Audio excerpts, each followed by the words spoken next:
Now we're shooting on my 11mm f1.8 Sony camera. This is my new lens that I got for my camera. Now I'm just testing out the low light capabilities of the lens. Now I am shooting it out. It is a little cold because I am in Alaska, so it is a little bit cold. There is a little bit of light. I am standing in our parking lot, so there is some light overshadowing me, but this is what I have.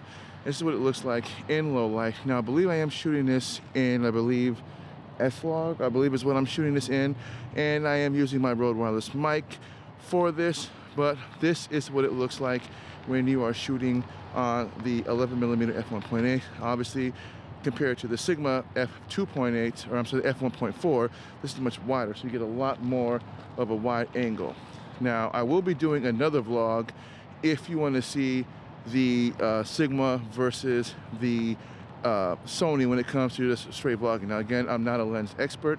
I use this primarily for vlogging. I don't really use it for photography or anything like that, but this is what I use for all my videos. And this is gonna be my main camera when I am out vlogging. I'll probably use it as my main camera just in general, but this is what you get with the f1.8. Now there is a autofocus as well as a manual focus switch that you can use on it, as well as a focus hold button that you would simply just hold on if you want to keep something in focus. But I don't really use that because, again, when I'm shooting videos, autofocus on this thing is amazing as it is. Now if I'm doing photography, that might be different, but again, I didn't really buy this lens for the photography. I bought it for the fast autofocus, and this thing is crazy fast. So for instance, this, see how quickly that, and then back on me.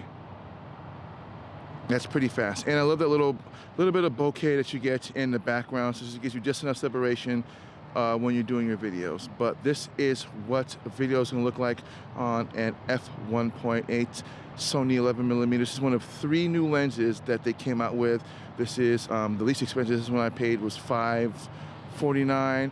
They have a 10 to 20 and I believe a 15mm G Master, and both of those can be around $748. But if you want to take a look at those lenses as well, I will drop a link down below for all 3 of these. But that is it, and I want to thank everybody for watching. And my name is Black Appealing the Apple Guy, and I will see you guys in the next video. Stay safe.